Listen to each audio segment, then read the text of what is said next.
저는 꿈이 없어요. 뭐 해야 될지 모르겠어요. 이렇게 방황하는 사람들이 진짜 많습니다.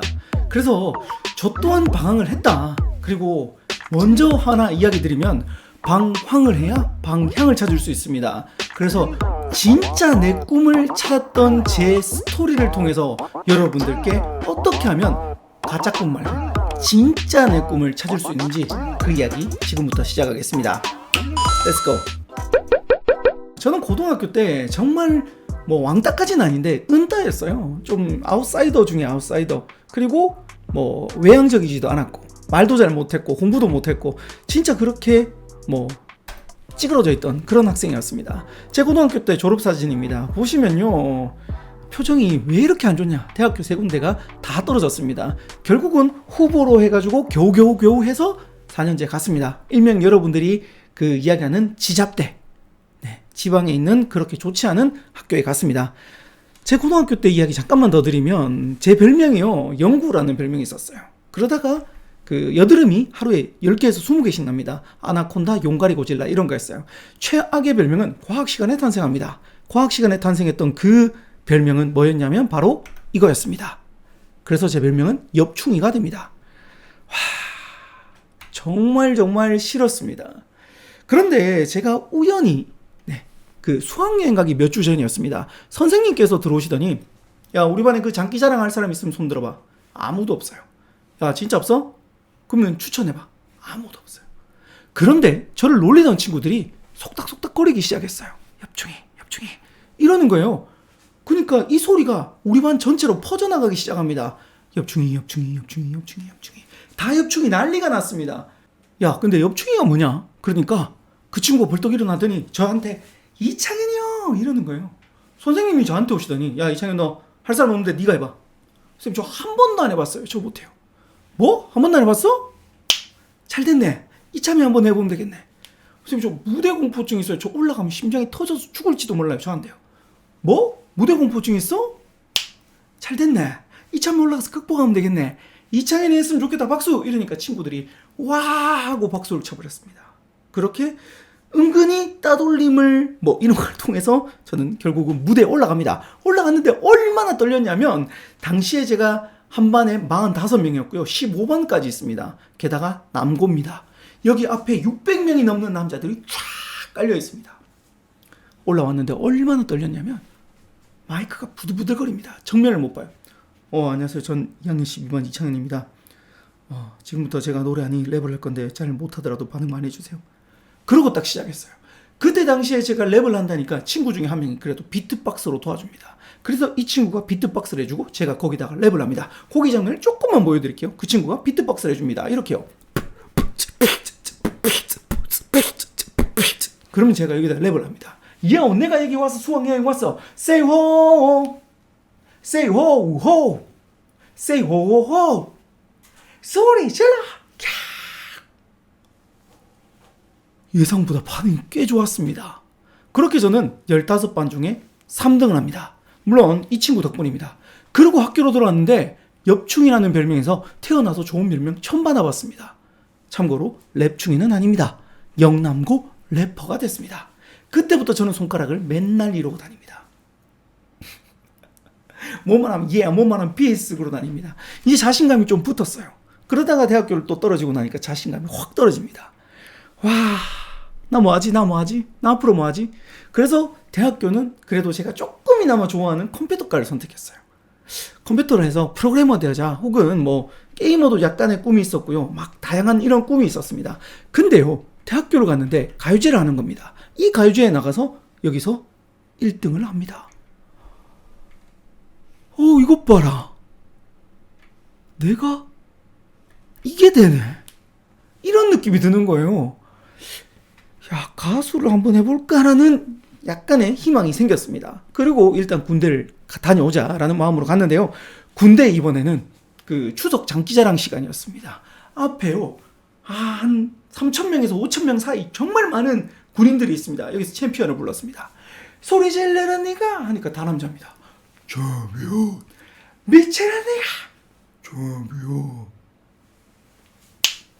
야, 이게 또 되네. 여기서 공동 1등을 합니다.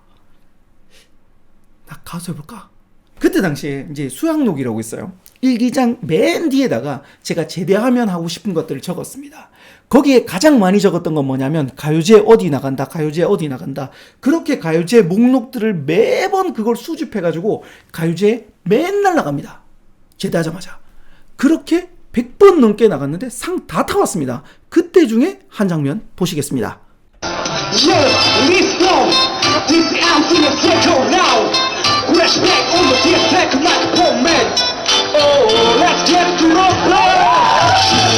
이렇게 전국을 돌아다니면서 가요제에서 상을 다 휩쓸어 옵니다.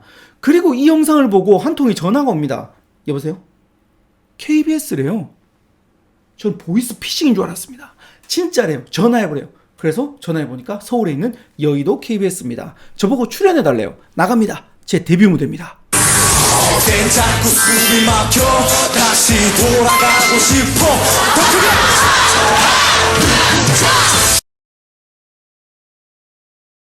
이 TV 출연 말고 정말 많은 곳에서 이렇게 출연을 했었습니다. 근데 이제 그 문턱을 넘지 못하겠더라고요. 그리고 제가 방송에서 저의 모습을 보면서 내가 노래를 잘해서 상 받은 것이 아니라 웃겨서 상 받았다는 걸 알게 되었습니다.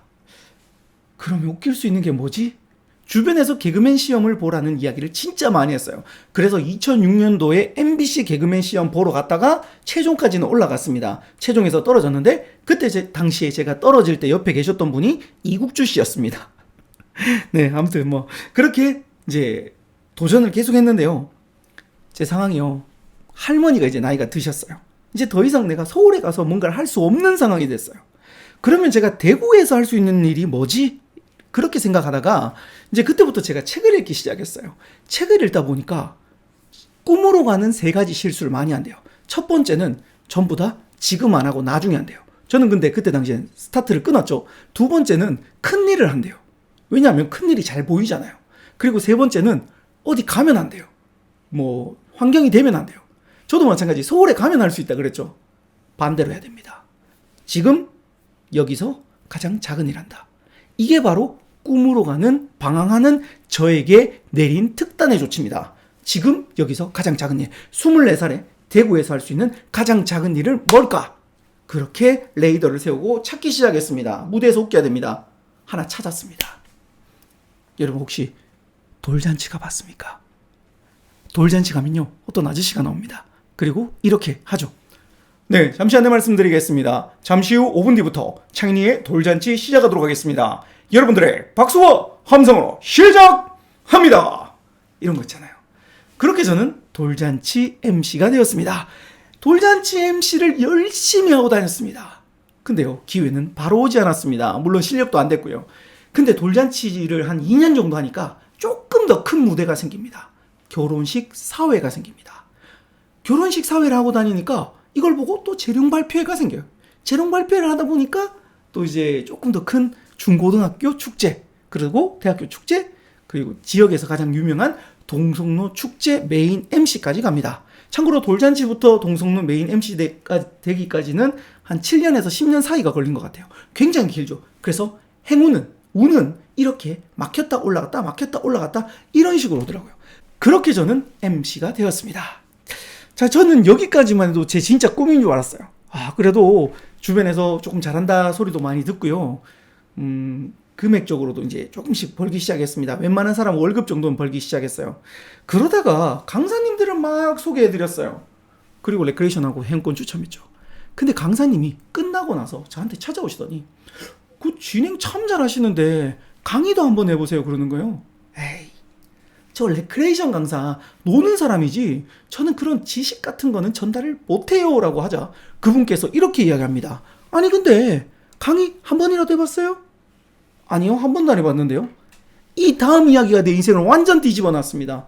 아니 근데 한 번도 안 해봤잖아요. 어떻게 잘하는지 못하는지 아세요? 한 번이라도 해봐야 알지. 와, 저는 솔직히 하기 싫어서 한 말입니다. 그런데 이분은 이렇게 이야기를 합니다.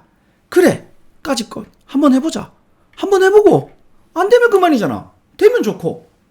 겸업 겸 부업으로 시작을 합니다. 물론 진행은 계속 했었습니다. 그렇게 진행을 메인으로 가고 부업으로 강의를 하고 있었습니다. 무료 강의를 3년 정도 했습니다. 무료 강의를 3년 하니까 이 강의 실력도 좋아져서 조금의 큰 무대들이 생기기 시작합니다. 뭐 예를 들어 시간당 뭐 한 2, 3만 원짜리 작은 반으로 들어가서 이렇게 6시간 하는 그런 강의들. 그리고 뭐 외래 교수 이런 것도 하게 됩니다. 그러다가 또 주변에 보니까 강사님들이 책을 많이 쓰더라고요. 그래서 저도 당시에는 일이 진짜 없었거든요. 일이 없어가지고 그냥 책 한번 써보자라는 마음으로 글을 쓰기 시작했고, 그렇게 썼던 글들을 모아서 책을 출간하는 작가가 됩니다. 그렇게 또 하나의 직업이 더 생겼어요. 자, 당시에 제가 가졌던 직업은 3개였습니다. 첫 번째는 MC, 두 번째는 강사, 세 번째는 작가였어요. 이 3가지를 동시에 진행을 했습니다. 왜? 없을 때는 용하고 겸업으로 하고. 근데 메인은 MC였어요. 그런데 어느 시즌이 지나니까 제가 좀 더 재밌으면서 사람들한테 같이 인정받는 무언가가 생기더라고요. 그게 바로 강사였습니다. 저는 학원 강사 말고는 제가 이렇게 특강을 나가는 강사가 있는지도 몰랐어요. 그리고 또 열심히 했더니 실력이 괜찮아지니까 수입적으로도 이게 괜찮아졌어요. 그리고 또 결정적인 계기는 2020년에 코로나가 터졌습니다.